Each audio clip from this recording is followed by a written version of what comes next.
everyone.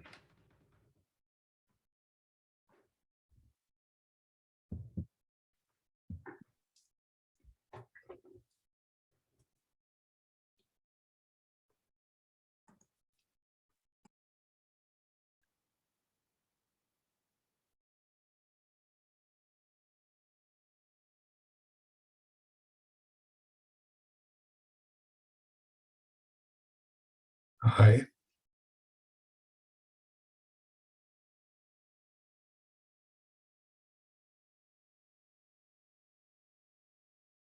There's still some people coming in.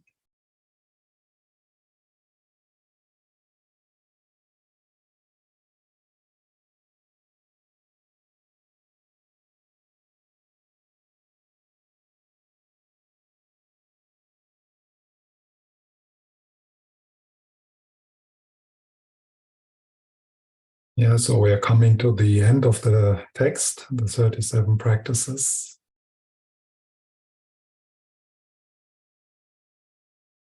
Took about 2 years, I think. So that's a good space for working with one text, and it's not finished. So, I mean, we could do the same starting again next year, and it would be worthwhile for all of us to go to the text again. It's one of these texts who never stop to bring new insights and invitations and explorations. And today there's I want to bring 2 verses into the meeting, and that's I think 34, 34 and 35. And 34 is about wholesome speech, and 35 is again about how to be with emotional patterns, with emotional reactivity. And both practices or suggestions regarding how to practice with these 2 topics from Ken MacLeod is based on an increasing capacity to be with your inner life as it is. So to give space to what you feel, particularly what you feel, to give space to the sensations in your body and to the feeling tone, to the felt sense of emotions. And so this capacity we cultivate in meditation, to be with what is, neither suppressing nor acting out, but giving space, giving the energy space, the energy of your inner life, the way you feel right now, without doing anything,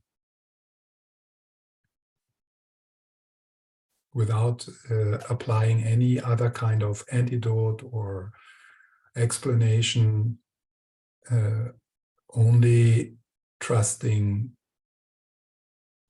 awareness, trusting being aware.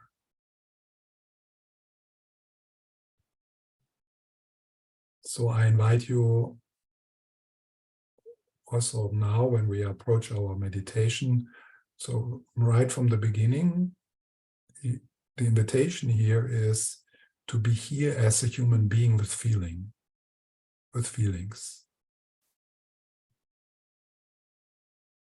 like embodied.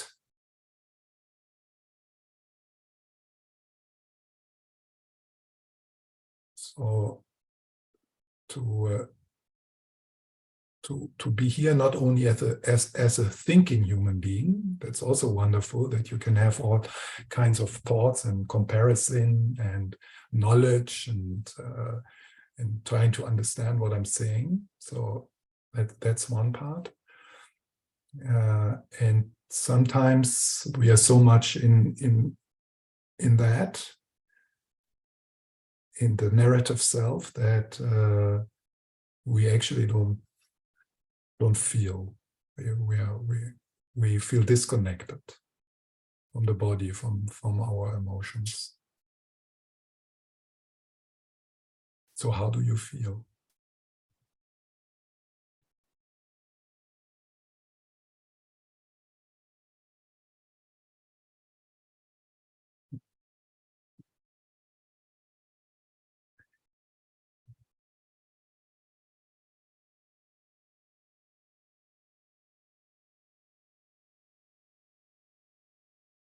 And whatever I'm going to say as a guidance in my meditation, also there, I would invite you to be curious about how does it make you feel, what I say.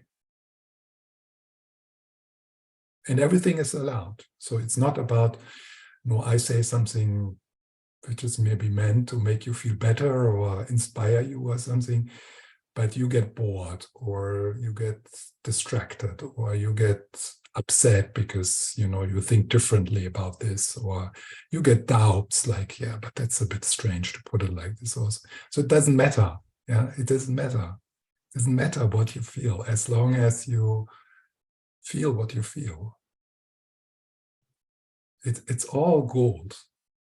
It's all aliveness.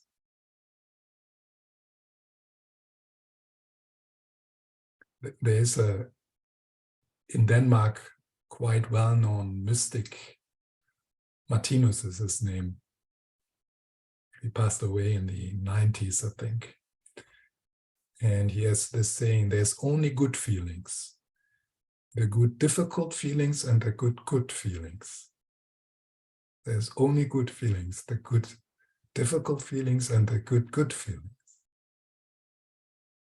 And sometimes when we are coming from a certain flavor of the Buddhist teachings, sometimes it sounds almost like some feelings have a bad reputation. Yeah, like they are called enemies or afflicted or destructive or something like that. And of course, that's maybe helpful in certain areas of our practice and understanding, but it's not helpful for healing, for transformation, for so how about dropping these words, destructive, afflictive, mental poison, yeah, and play with this Martinus. There's only good feelings. The good, that's obvious, but also the good difficult feelings, because they are all part of being alive and being in contact with you and others. The door into connection with others is feelings, and not only the good feelings, but also the good difficult feelings.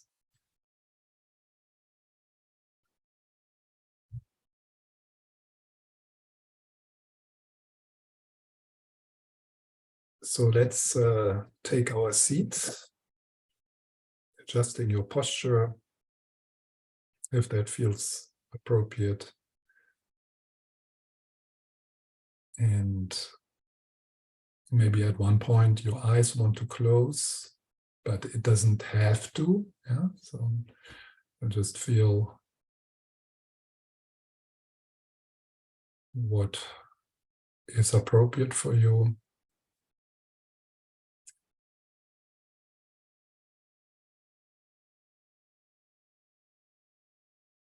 And then allow your attention or your awareness to slide into the field of your body.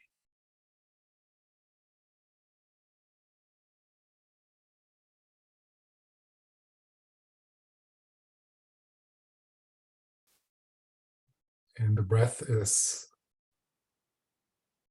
supporting that movement.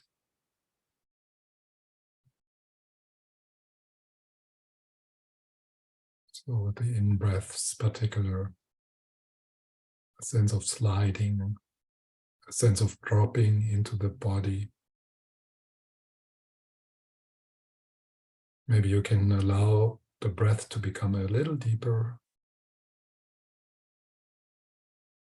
And then with the out-breath, there could be a bit of softening, like the out-breath after a days of work.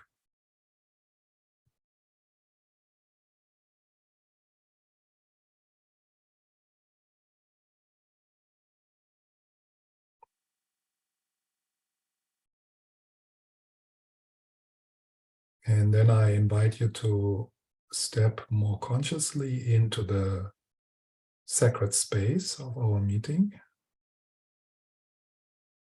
as if you're opening a door to a temple or to a church, to a sacred space.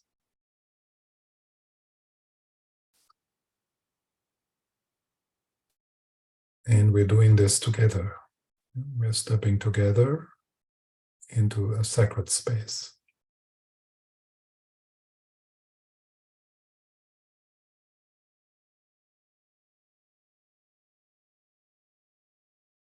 And in that sacred space, we are surrounded by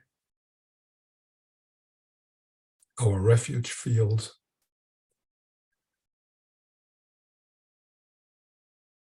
So these are symbols for awake awareness or for big love.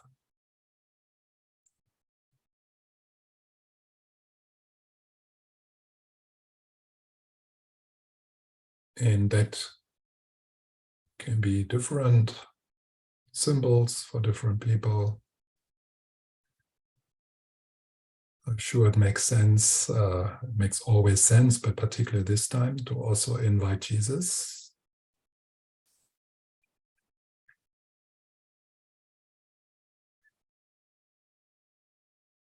Yeah, but call upon your mentors, the Buddha, His Holiness the Dalai Lama, Lama Zopa Rinpoche, whoever, Buddhist or non-Buddhist.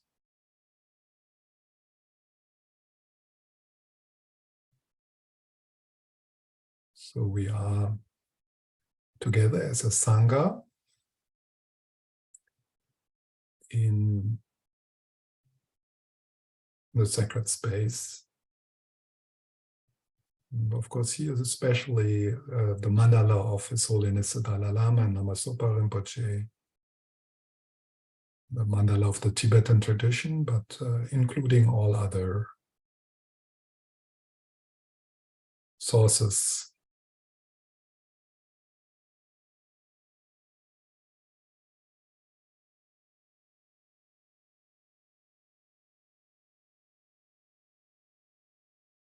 And it is an experience of bathing in the loving gaze with your whole body, from the toes to the top of your head. So you bring yourself completely along as you are. And maybe you feel some tension somewhere or some pressure in your body. Maybe you feel areas which are more fluid and alive.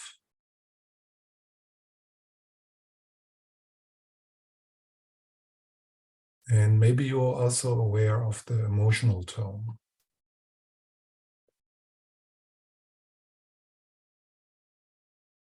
which is a bit more subtle than the sensations in the body only.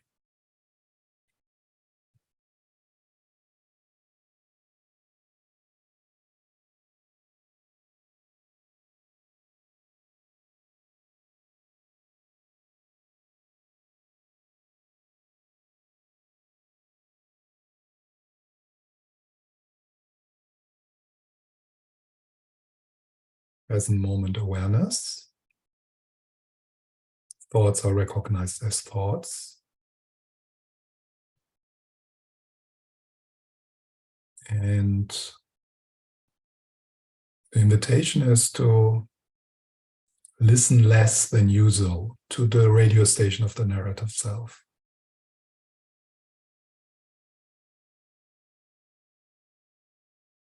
But instead to feel.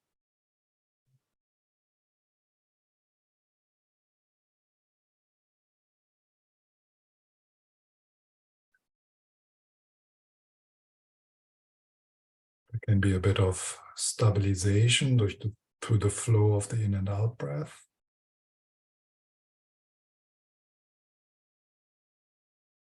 But our attention is resting with the whole sense of the body,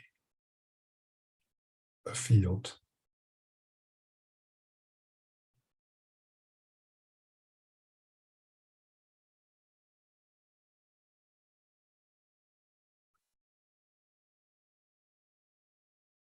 So you are aware,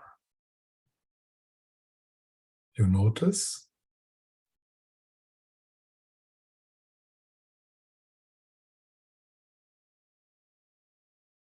without doing anything.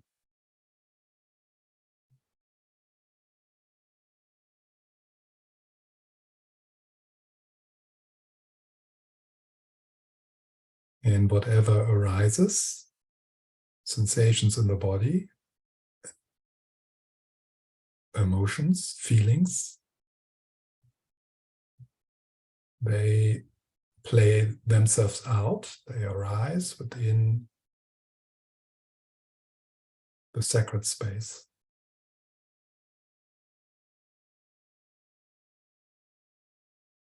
which is surrounding you and pervading you, and all of us.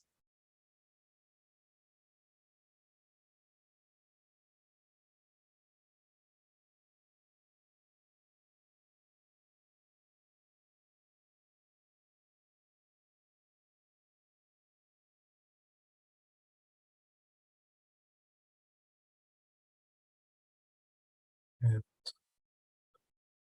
try not to stay as an observer, or as a witness, but actually go into the experience with your awareness, with your heart. Go into your experience with your heart. See if you can fill it out.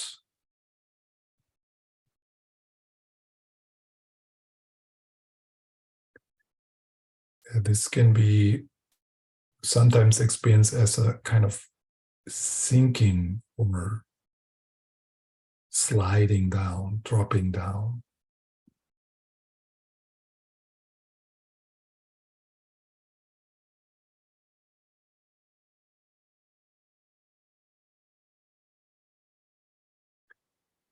It's like diving into, sinking down into your inner life. Sensations and feelings.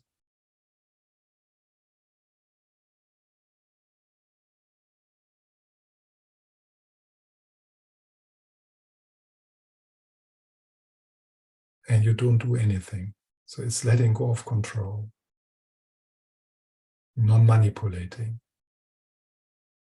non-interfering, non-controlling, non-fixing, non-doing.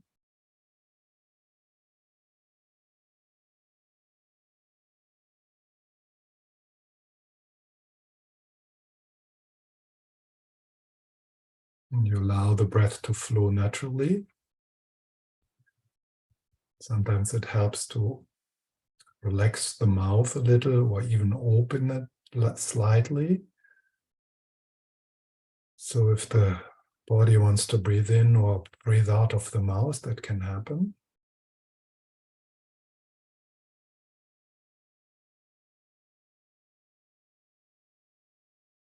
And it's sliding, falling, sinking.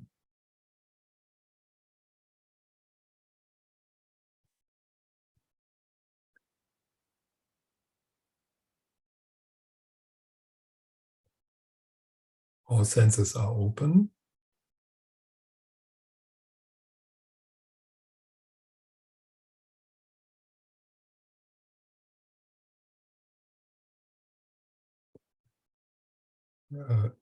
metaphor here could be that often we are in the shoreless ocean of our awareness, of our mind. We are on the surface where the waves are, the emotional reactivity, the thoughts.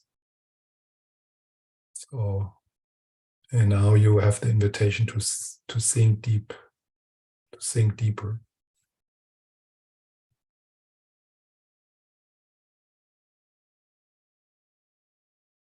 While you stay aware of the sacred space around and that we are together.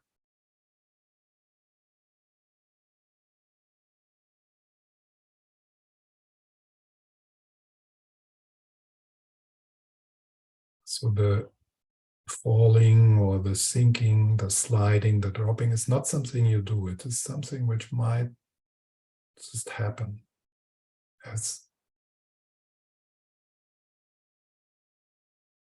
a result of not doing anything, of letting go of control.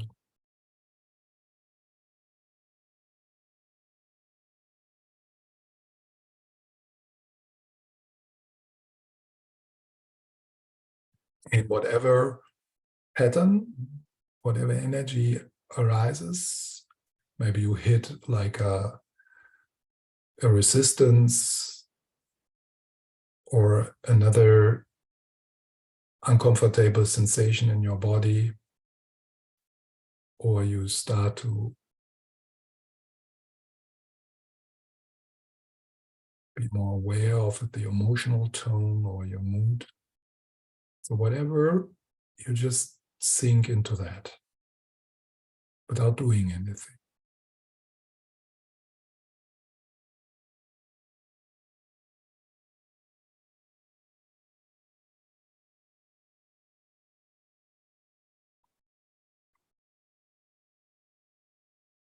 If you have a strong sense that somehow you are living up there in your head and you kind of look down from there into your body or something like that, see if you can relax that notion. That's an illusion, you know, that you are like an eye somewhere in the head, the owner of the body or something. So see if you can relax that and be there where the experience is, not from a distance.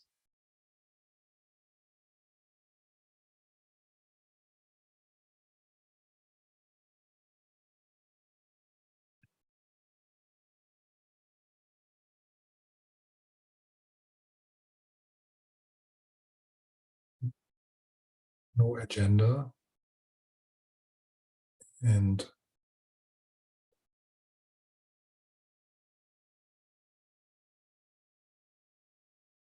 not knowing, what this is.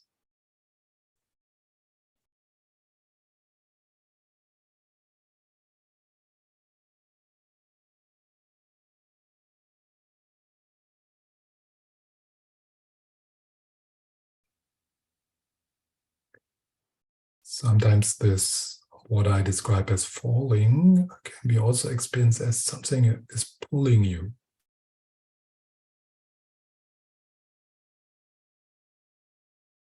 And again, that's not something you create, it's just a possibility.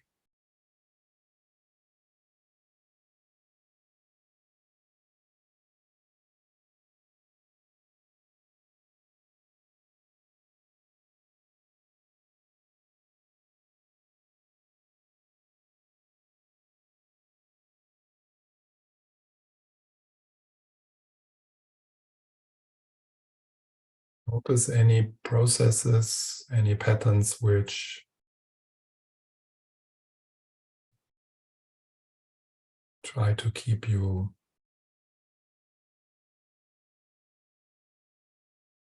solid.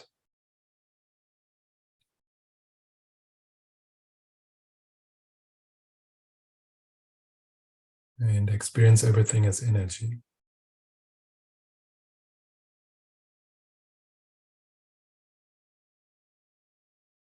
And falling. or sinking, sliding.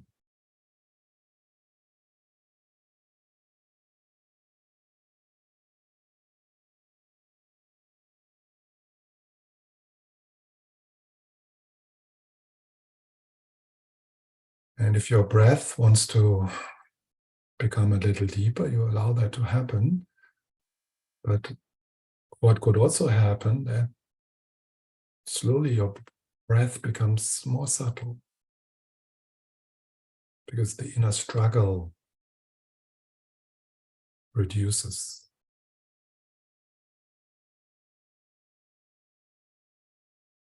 So the body starts to relax and soften in the belly and in the shoulders and your face.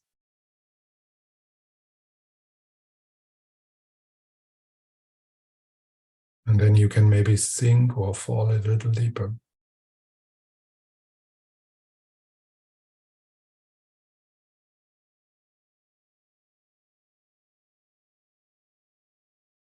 And this is different than falling into dullness or falling into sleep.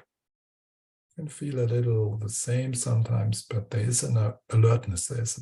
You are aware. You're present.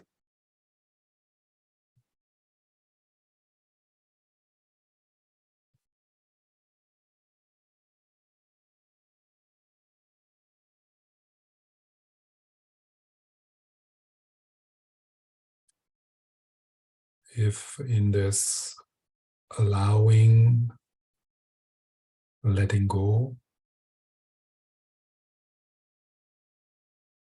sinking or falling, if this becomes a bit scary or confusing, that's a good sign. So you just dive into that. You could feel that something in you wants to shrink again. So you just allow that.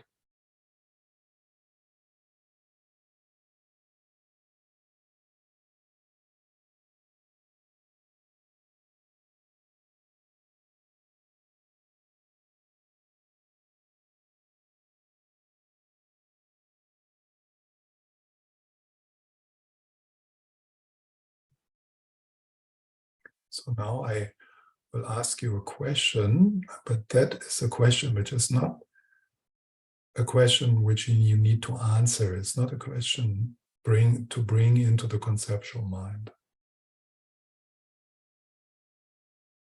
So the question is, where do you feel you are?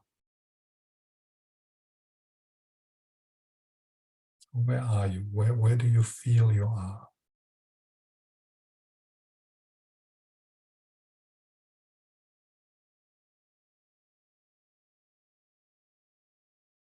You recognize that your mind wants to come up with answers. Yeah, I'm in New York or wherever, but that's not what is being explored here.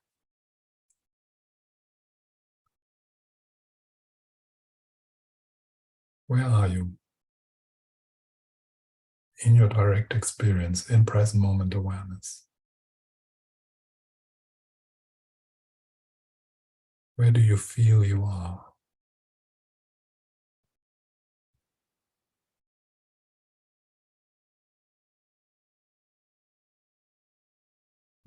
Sinking, falling,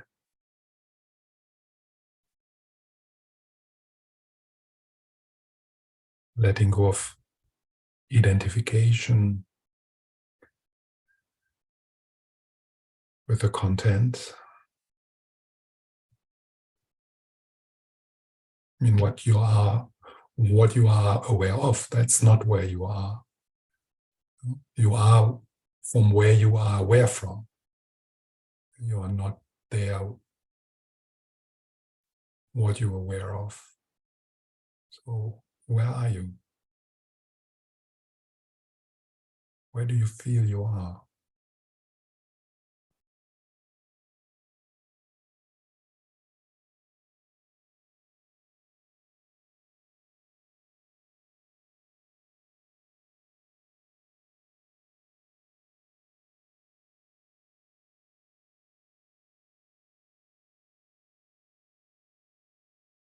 and rest.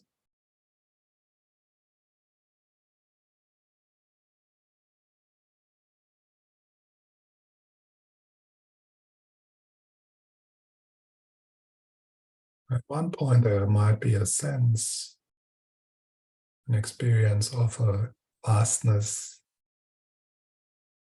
Pema Chodron calls it groundlessness.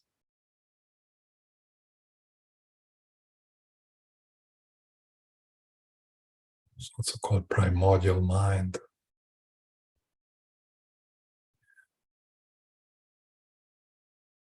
This falling, sinking is like dying.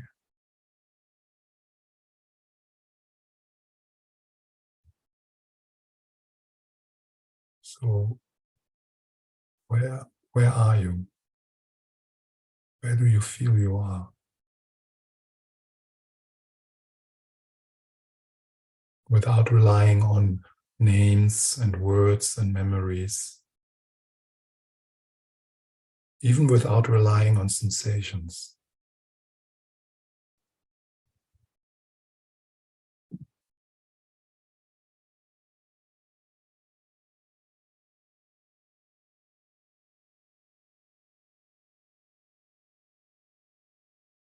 So you can't really, you can't answer the question,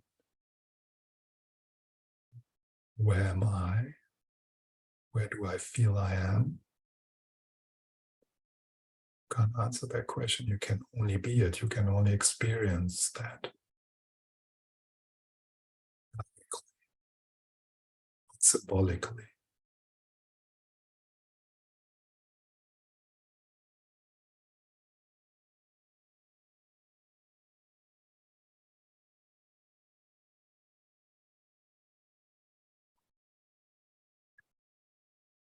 You might have a sense that you can just fall and fall in eternity.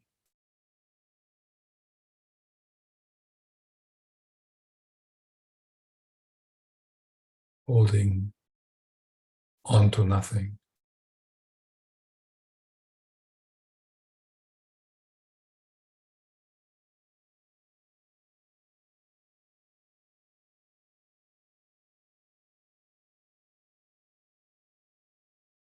You have a sense that we are falling into a different space, you and me,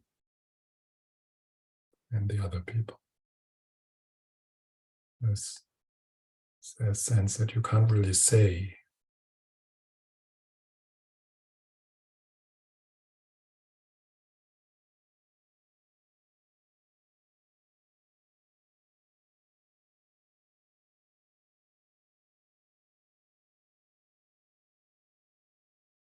So gently insist on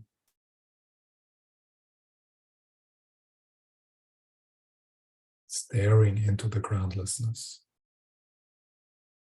not as an observer, not as a witness, but letting yourself fall into the groundlessness.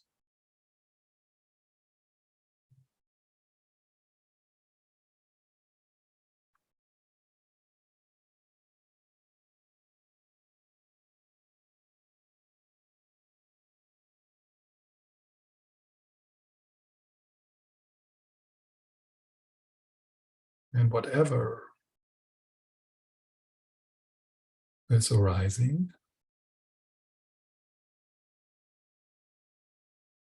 you just let it be. You give it space. You don't do anything.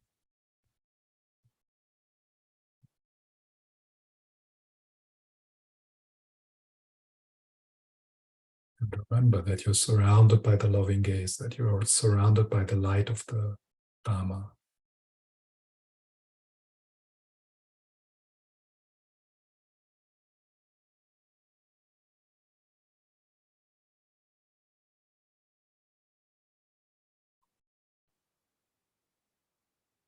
And then you rest.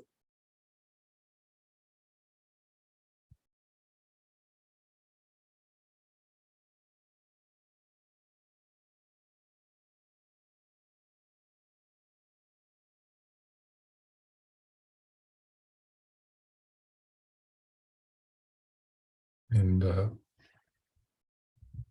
the energy, the patterns, sensations, emotions, they are like feathers in an open sky,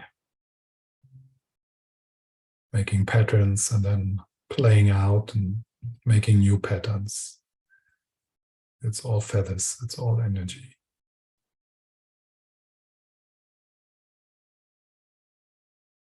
There's a vast space.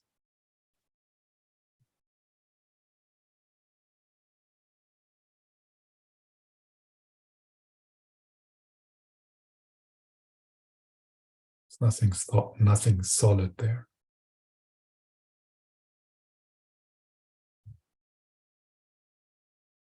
Even the experience of solidness is feathers.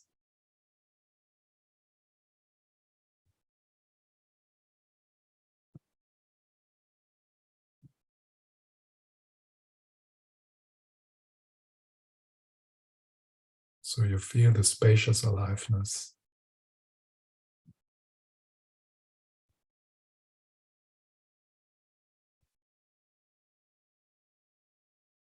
Space and energy coming together.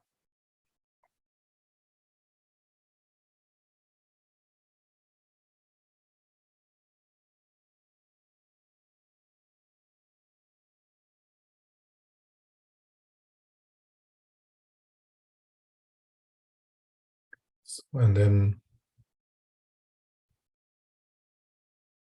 take your time to, maybe you want to start with a bit of a movement of your body, changing your position, and then opening your eyes.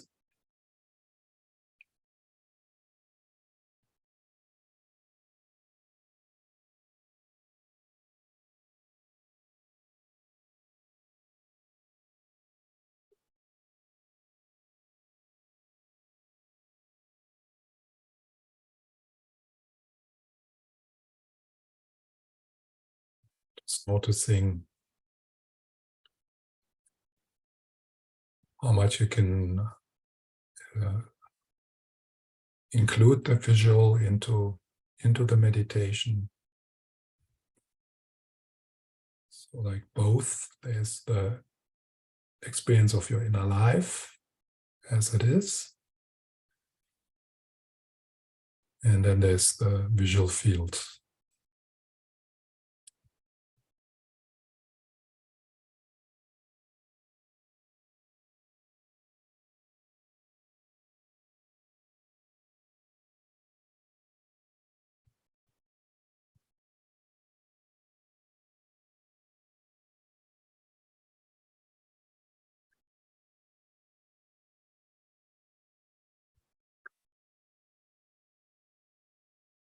So the first topic from verse 34 is wholesome speech. Sometimes it's called right speech, but somehow it sounds more gentle for me to say wholesome. You know, right feels like there's right speech and there's wrong speech. Yeah? And so, and wholesome speech in the teachings has a few characteristics, and the first one, it's truthful. Yeah? Wholesome speech is truthful, and it's kind, and it's helpful. It's helpful to the situation, to the other person. And the fourth characteristic is it's timely, so it's appropriate. It has to do with the situation. It's not disconnected from the person or from you're talking with. And so it's truthful, it's kind, it's helpful, and it's timely, it's appropriate.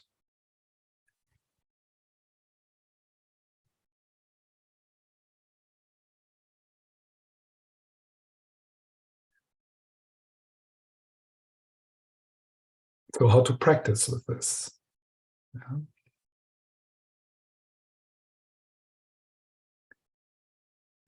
What never works in practice, or I don't know, never is not a good word.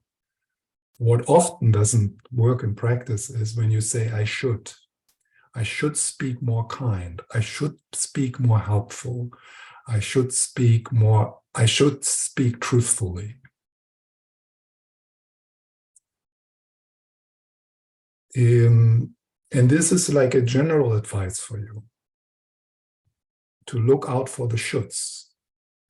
You know, sometimes a beautiful longing for some meditation practice, for coming home, becomes like, oh, I should meditate.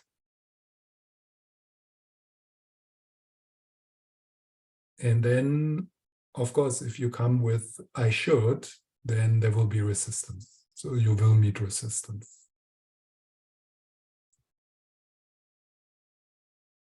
So it's much, much better to formulate that as a wish. Yeah? Give me the blessing. Yeah, give me the blessing. I wish to cultivate wholesome speech. I wish with my words to bring healing and goodness and love into the world. You know, can you feel the difference? Like I should speak truthfully, and to make it an aspiration, to connect with that there is actually a longing in you, a natural longing to be of benefit in the world. And of course, a lot of the way we can bring benefit or help to others is often through talking with them.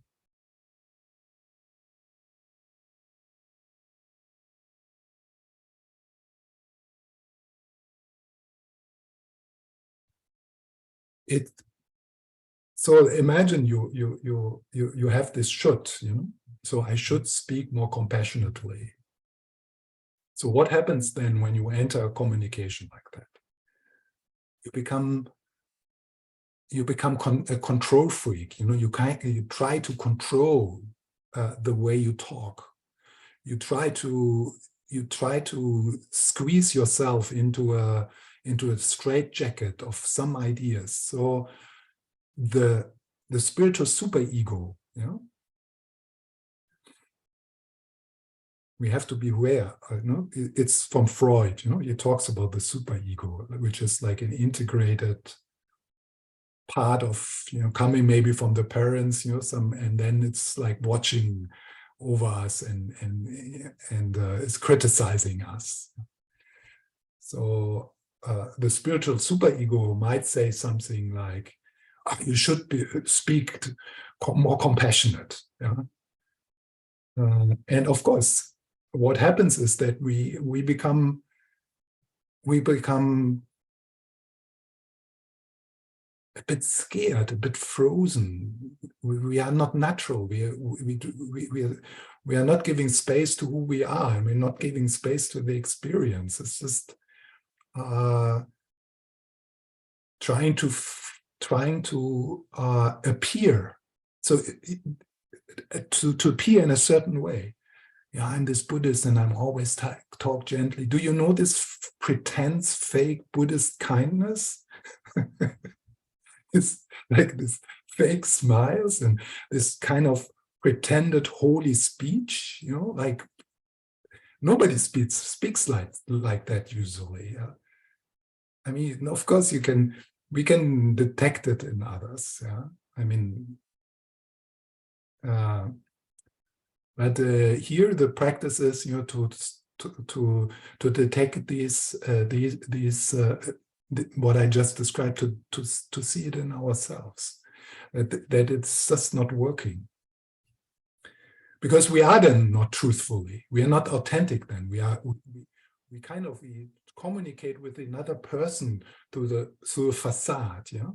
And of course that person will somehow feel, even maybe not consciously, but subconsciously, yeah, I'm talking with a facade. It's not authentic. He or she is hiding something. And of course, then that person also builds up a facade. And then two facades are talking with each other, trying to speak with wholesome speech. Yeah, it's just not happening because none of them is connected with her inner life as it is, how they feel.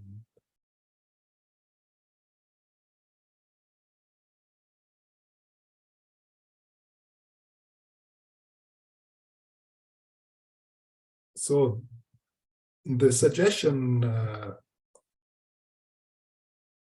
from Ken MacLeod is an interesting, it's difficult. It's difficult to practice what I'm now, maybe you read the chapter already, but I'm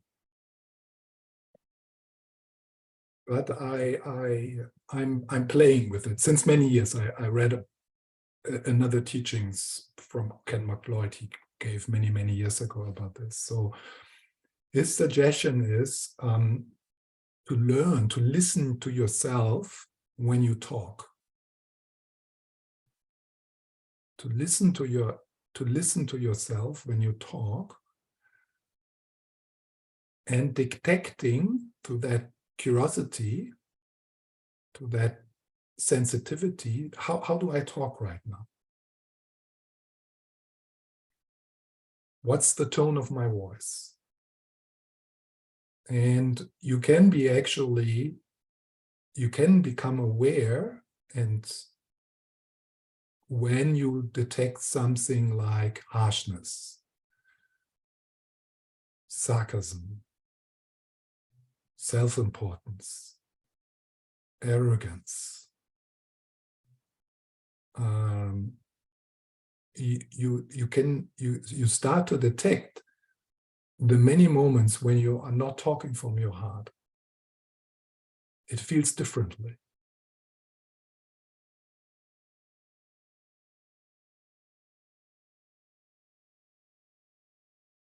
And then you pause.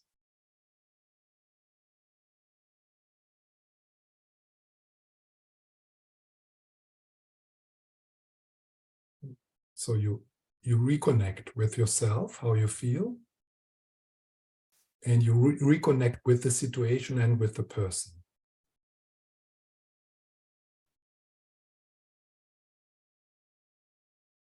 You start again, but starting to talk from a different place.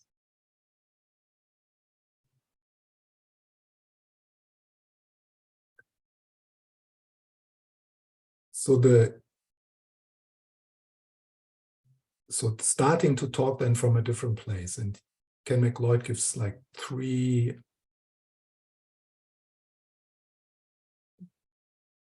practices or 3 description of what we could try. The first instruction he gives is no distraction. So that means you let go of thinking about dinner, about anything else. So you let go of the distraction and you bring your awareness into the situation, to the person.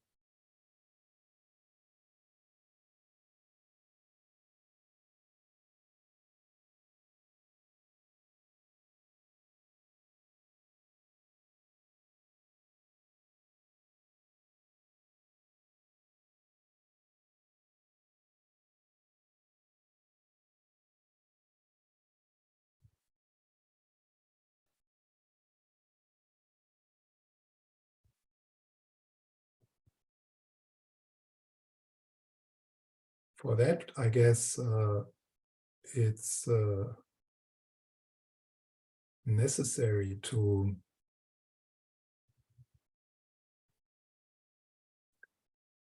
find a genuine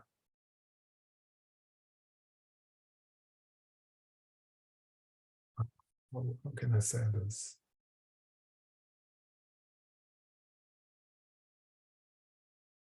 I mean, for that, the person you're talking with has to be the most important person. It has, yeah. So no, how can we come to that genuine feeling? No, of course we can read some spiritual slogans about that, yeah, like, yeah, this person in the now is the most, yeah, but how to make that a real longing in your heart, yeah, something where you don't have to say, oh, I should be present when I talk with my kids, I should be present when I talk with my partner. So that doesn't work. Should doesn't work. But to nurture that in you which really knows and feels the person you are talking with in any given moment, that's the most important person in the whole universe. And you are here in that moment to speak to that person truthfully, kindly, helpful,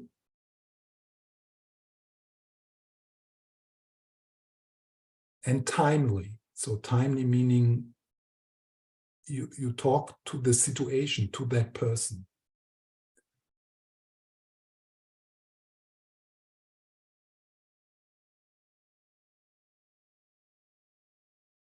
So no distraction. The second is no control.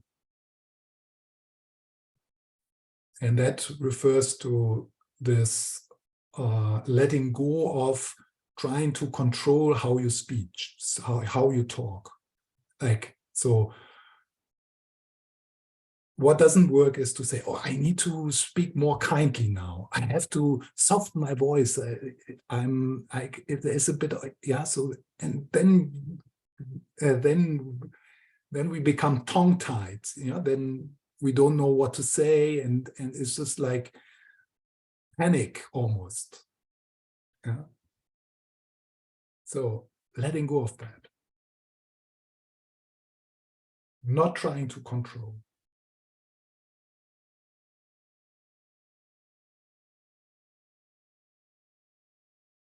And the third ingredient here could be, he calls it no work. So what he means with that is you let go of your agenda of manipulating. You let go of your agenda in that conversation. So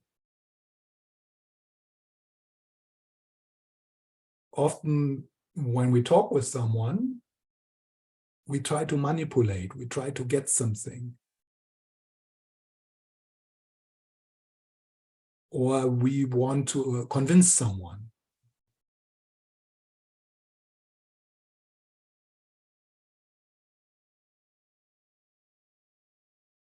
So what would happen when we enter more and more conversations with an awareness of the present moment, of the person,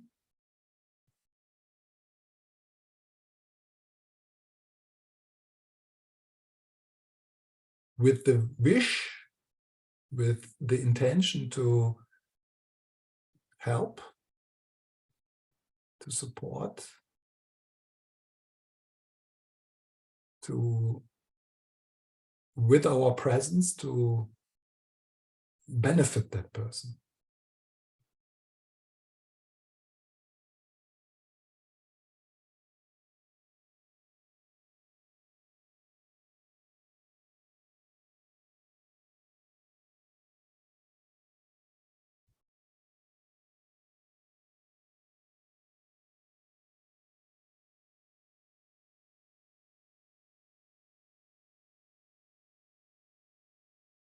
So any questions about that, or additions?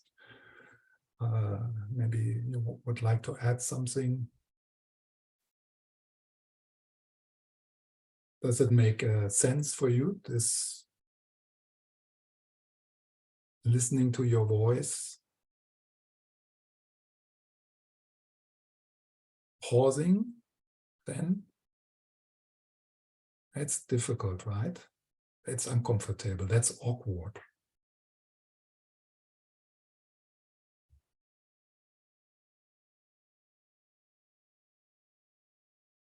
Would be like, we could feel the pressure. Yeah? I need to say something. I need to say the right thing or something like that. So to be willing to feel this discomfort. And then daring to step into the unknown, not knowing what you're going to say, not planning ahead.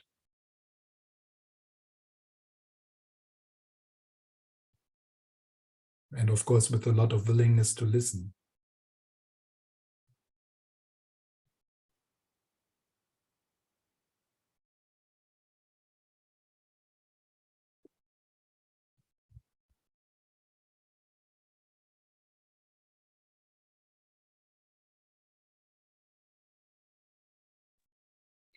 Stephan, I have a question.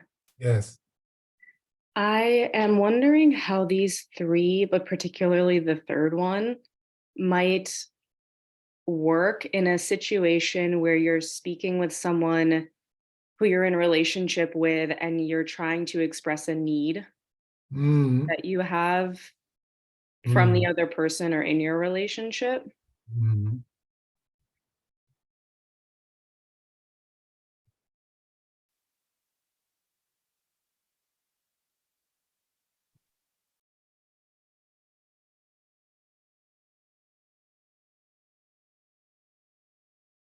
Mm.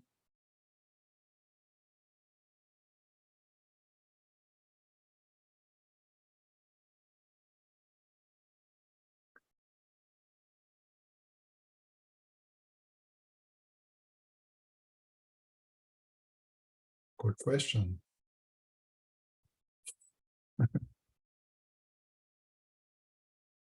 Um, yeah, there's for me still a room for exploration there. So how to in a relationship where it's necessary to express our need, set boundaries.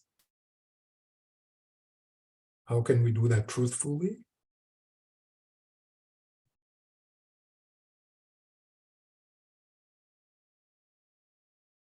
Yeah. That could be already the first struggle there, because we might be afraid to speak truthfully. We might feel it's not appropriate to express my needs, because I'm a Buddhist. I let go of all my needs. So,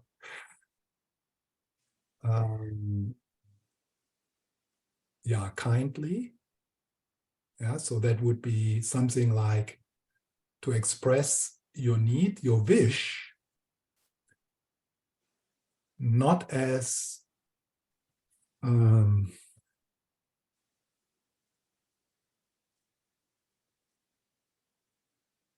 what would be the word? No, there's wishes we have, but sometimes these wishes turns into I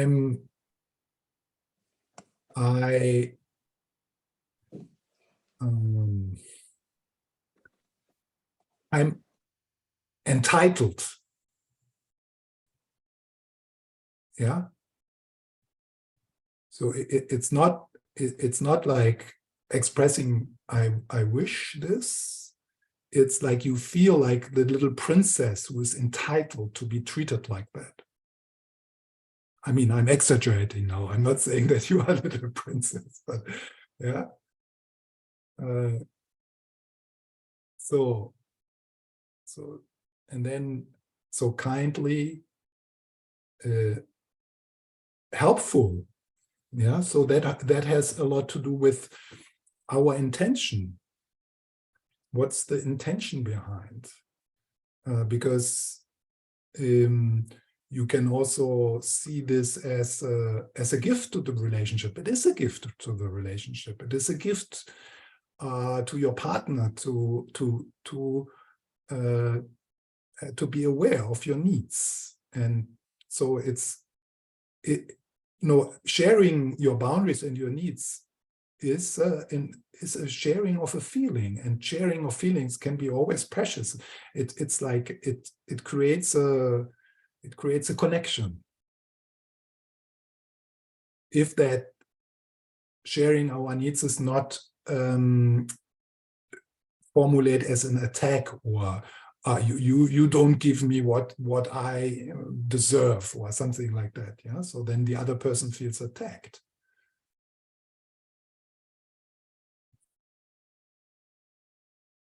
And then without agenda, yeah. So without agenda, so that means that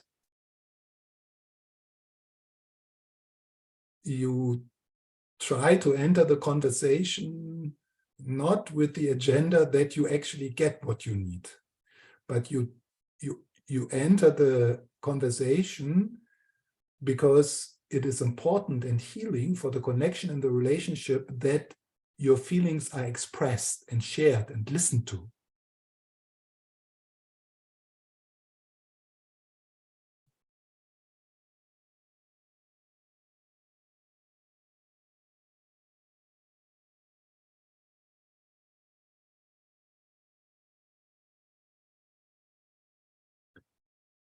Also, it's obvious if one doesn't express your boundaries and needs in a relationship, the other person will feel it anyway.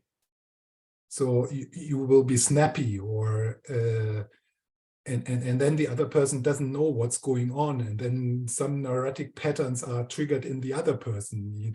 He feels like, oh, what did I do wrong? And he is like, yeah, because you don't express your needs, but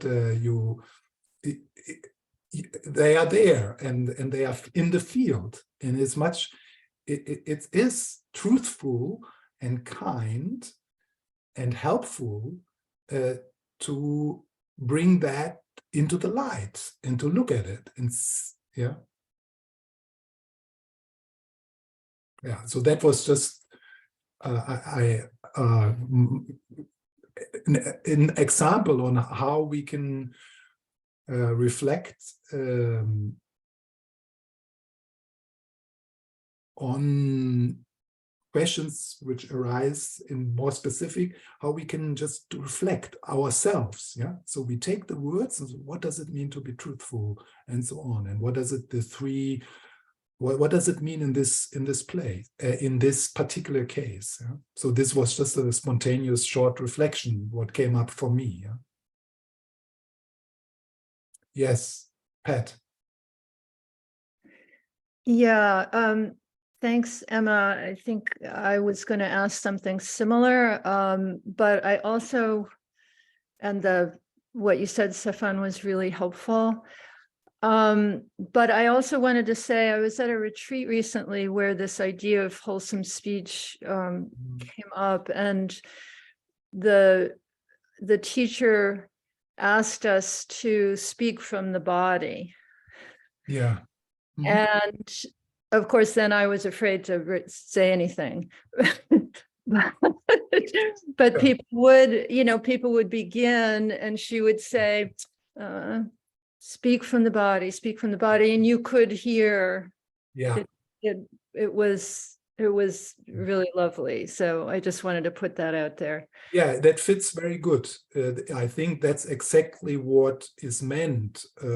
It would be a short way because when you speak from the body, there's no agenda. And it's truthful because you speak from your feelings, from your experience right now. So I think one can, all of that, what I said before, can be kind of summarized in that speaking from the body. Yeah. I saw Ali had her hand up, and Alexi also. Yes. So I was just thinking about kind of how all of these pieces come together with the no distraction, no control, no work is kind of, and with the meditation that you started us off with is dropping into ourselves and being present and mindful, but being vulnerable in the moment. And that vulnerability comes, it's an essential part of that mindful presence, and how when you're not defended, when you're actually vulnerable and you enter into any kind of contact with another living being, that sense is sensed, and it helps them to drop back into that place so that then you can kind of come together and actually make this connection. Yes. And from that place is this, like, no agenda, no manipulating, but asking of one's needs to be met. Like, the other person just naturally just, oh my gosh, like, how can I help with that? Because of that inherent connection that has been made, that willingness to help that is natural within all of us comes forth. And maybe the agenda in this case that we're talking about could be that fixed idea of specifically how that need can be met, rather than here's a need, how can you help me? What ways can this be met within this relationship or within this larger situation? Yes, thank you. Someone mentioned nonviolent meditation. Yeah, nonviolent meditation. I sometimes I used to say I'm teaching nonviolent meditation. I definitely do. But nonviolent communication, yes.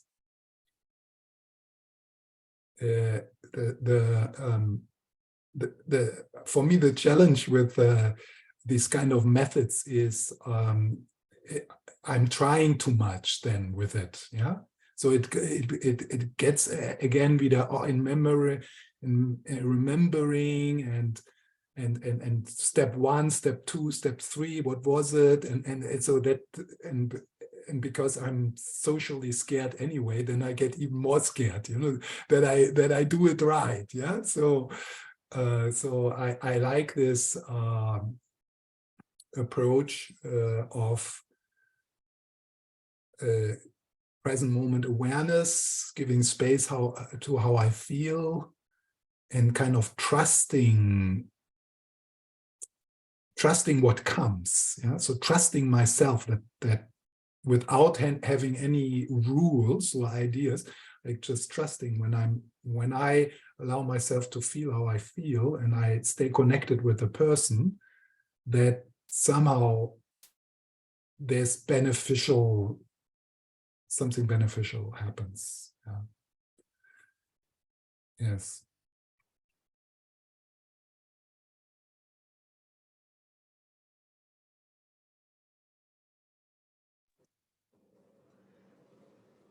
So one technique I have tried to learn for myself is when I hear myself say I should, like I should do the dishes is a great example. I catch it and say, I want to do the dishes, and becomes very clear whether or not I'm going to do the dishes immediately, because sometimes I want to do the dishes. I want to just be there and clean up and get some order. And sometimes I don't care about that. And it immediately gets me, I think, into what you just said, into what I'm really feeling in that situation in a simple way, by just saying I want instead of I should. I don't know if that's helpful. Yeah. Yes.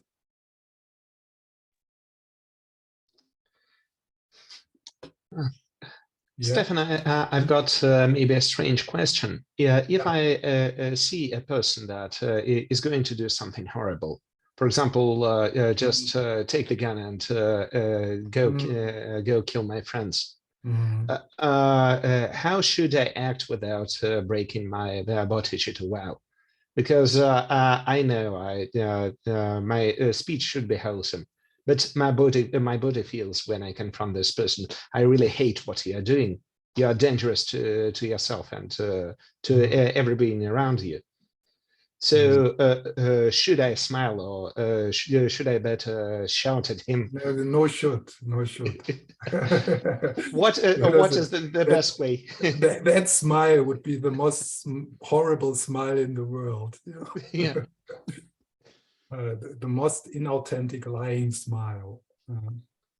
So it would be better to shout out loud. So you've gone mad. Stop it at once. Yeah. Of course, it always makes sense sometimes to go into extreme examples and to discuss that and contemplate that. But sometimes it's not so helpful to go into the extreme examples and rather start with mother, who is criticizing or who is not relating to you as a grown-up person, and you feel and so to start there, and that sometimes feels like you're going to be killed or something like that, and then to start with these kind of examples and experiences.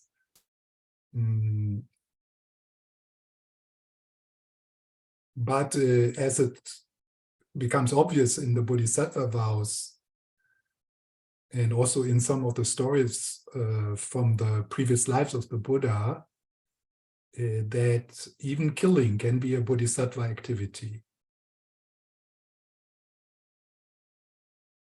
So it's part of the Bodhisattva vows that you vow to overrule the vows of no stealing, no killing, no lying, when these activities genuinely are beneficial for others, more beneficial, I mean, for the whole situation. And then there's another question: would it be possible to forcefully interrupt an action, maybe not necessarily through killing, but through shooting in the legs or something like that, and to do that without hatred, without hating that person, but as an action of protecting the person who is doing the act, because you protect him, you stop him in acting and harming others, but also to protect others and to protect yourself. So I think we could imagine it could be possible to do that without hatred, like stopping that person to stop a harmful behavior, but while you're doing that, you also see the Buddha nature in that person and the goodness. You have compassion with that person at the same time. But that's something, I think it's better to start with mother, because that's really realistic to get somewhere there, and then trust that slowly that way of acting and speaking becomes more and more our nature.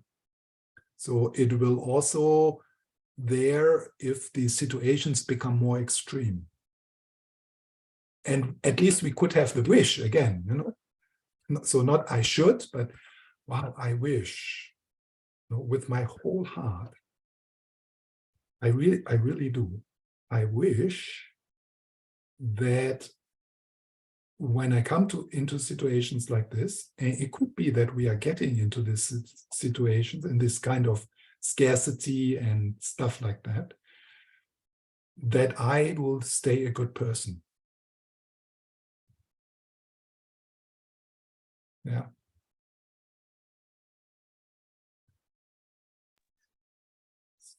It's beautiful. That's the aspirational bodhicitta. Yeah. It's beautiful.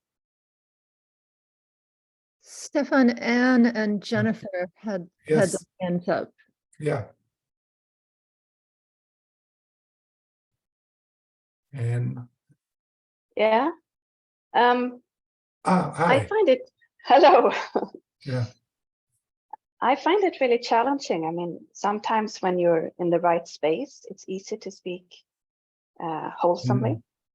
But when you're not, then there comes the impulses, and then I stop myself. So if I feel I want to gossip or say something sarcastic or angry, Yes. I often censor myself. But then it's just like you say, you sort of lose the connection to yourself and to that person. You just become frozen. But the alternative, to let it go, is not good either, because then you go into the wrong space. And yeah, to connect to the heart in that situation, it's difficult. It's difficult if you're not in the right space. Yeah, that's why we practice, right? Yeah. So yeah. Good. But there is another option. So you say, I stop myself, so I suppress or I act out. But what Ken McLeod is suggestion here, there's a third possibility. It's to stop yourself, but to feel your feelings in that moment, to give the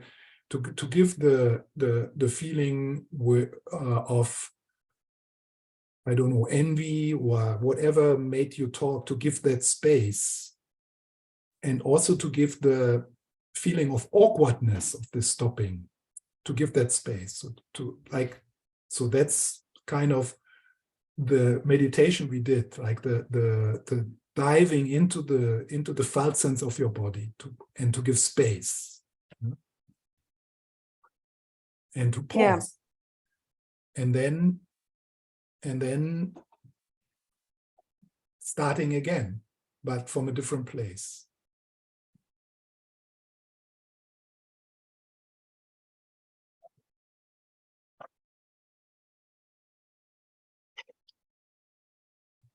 I think my only reflection is that it's difficult. Like, you really need to have a good practice to do wholesome speech. If you don't, then it's difficult. Yeah. Yes. So the practice of wholesome speech is not, the practice is not talking truthfully and so on. That's not the practice. That's the result. No, that's what I mean. You need to have a good meditation practice. Yeah. So the practice is a good meditation practice, and some other, like self-kindness, self-compassion, capacity to be to be vulnerable, and so many different things which came up now. That's the practice, and then from there wholesome speech arises.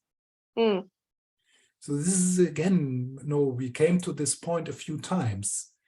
It's important to become aware of what is actually the practice and what is the result. Yeah. And this is often confused. So when we read about wholesome speech, and then we make 4 rules. Okay, wholesome speech. So I practice to speak truthfully, but that's not the practice. What is the cause for that to arise? Yeah. That's the practice. Yeah, it's like the same with relaxation. Relaxation is not the practice. Relaxation is the result. What is the practice to get to the result? Is bring your attention to your breath, relax your feet, or whatever. Yeah, so that's the practice, and then relaxation arises. So same here with wholesome speech. And sometimes we try it the other way around. Like, we try to start at the result. Yeah, and with shoulds. I should. Yeah. And this also has to do with a deep trust in our own inherent intelligence and goodness, that actually, and this is one of the 5 wisdoms which are part of the Buddha nature.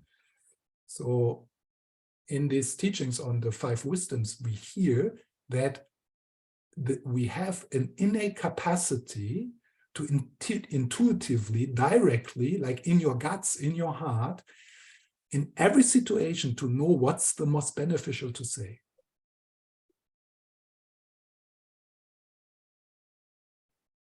That's what they say in the teachings.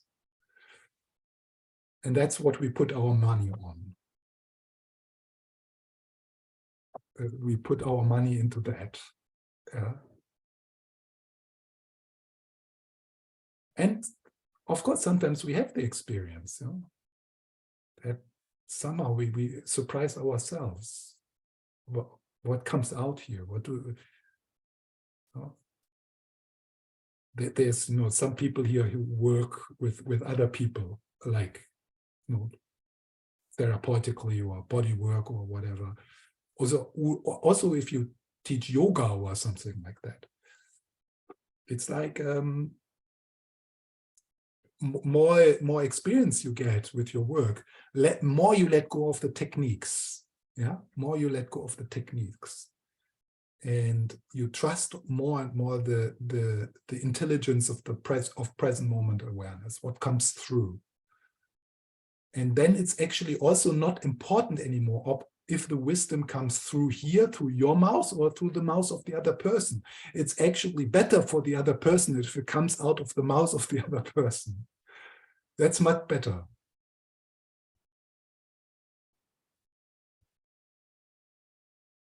Yeah. Was there someone else? Hi, Stephan. I think you answered my question. But I'll ask it anyway, just to see. When I'm speaking with someone and they interrupt me, I use that as an opportunity to drop my own agenda and participate again and come back again. But I wonder what would happen if I keep doing that. If the person interrupts and I readjust and I go back to what they're saying, and if I keep following that, is there no more conversation?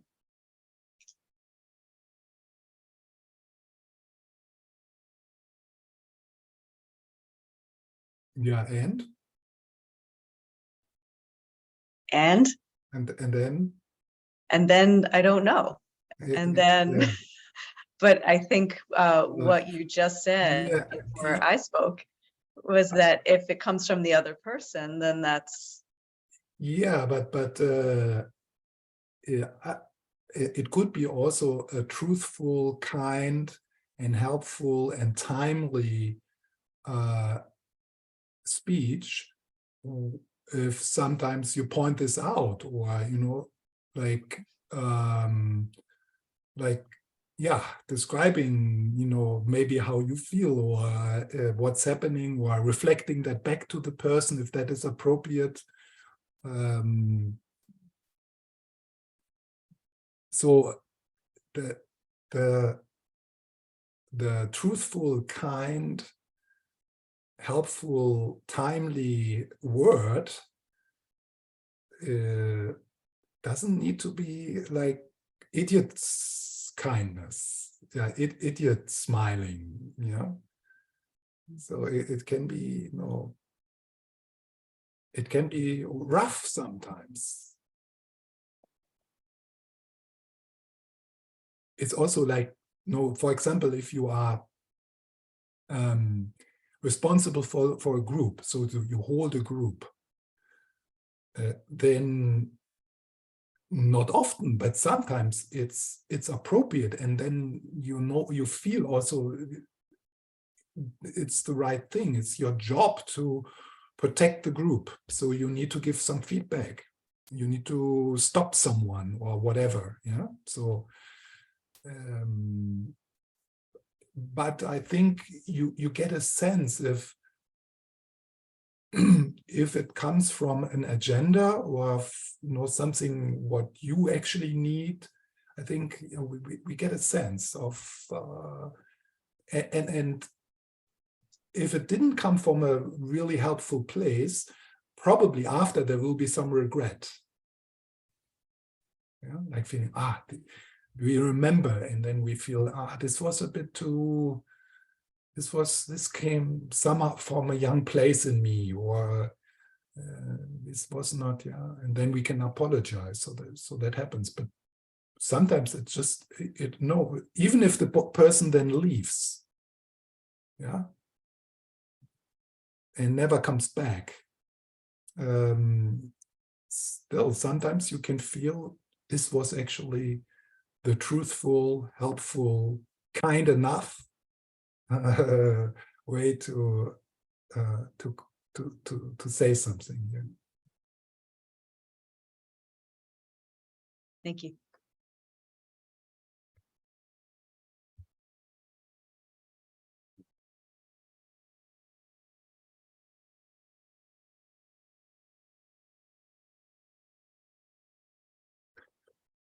Yeah, I think we have to leave the next verse for tomorrow.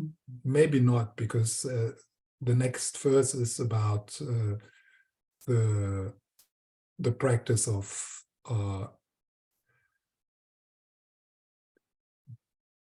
sliding into your inner life, into the felt sense of your body, and holding that space lovingly, giving patterns the space to play itself out. And then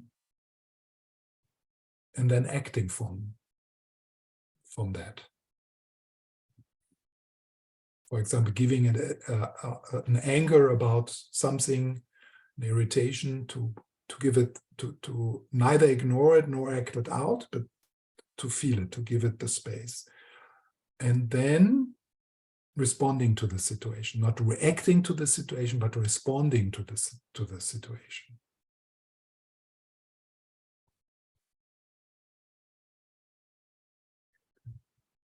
Yeah, so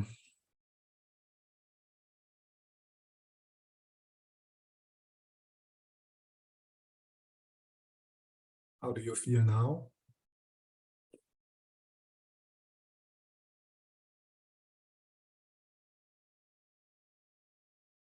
So is it different now for you, the experience, since I talked with quite a few of you? So there was like this direct connection. Can you feel that? That like there's something happening when we connect and share our experiences, and so could be that you feel something like that. Is there a feeling like a joy around that, or some gratitude, or just some like smile?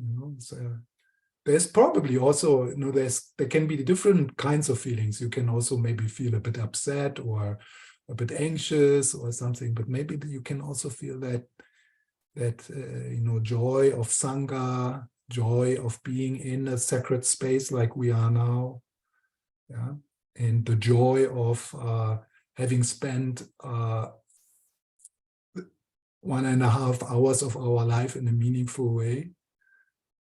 And also maybe some curiosity about, oh yeah, that was actually something helpful there. I think maybe I will make some experiment, or I will test this. What does it mean to listen to my own voice? So am I curious about that? Are you? So you don't need to, but it could be. And then how can I bring whatever you found interesting, or you felt like, that's something I want to add. So how can I bring this into particular relationships, particular problems? What does it mean there? And fortunately, we have the book, so you can reread the chapter also with Ken McLeod's suggestion around that. So then you can experiment with that and take whatever is helpful.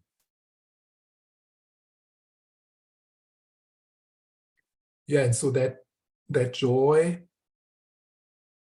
we now share. So we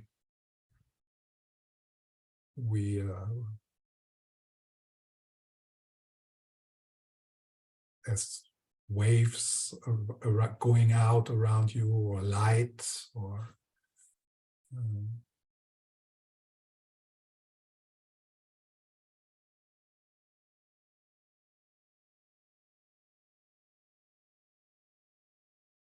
and then we can add a wish to it. Yeah? So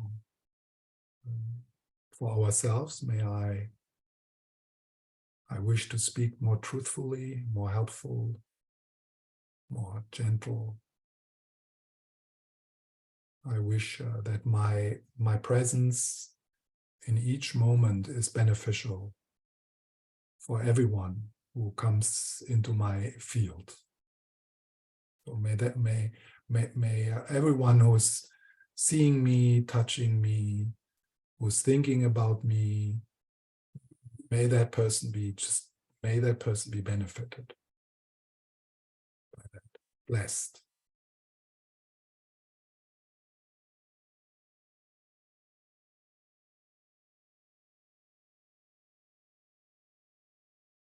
Yeah, and then may this kind of talking, may that spread like a wildfire into the whole world, like a real blazing wildfire, you know, to all the wars and to all these stupid men who are in power.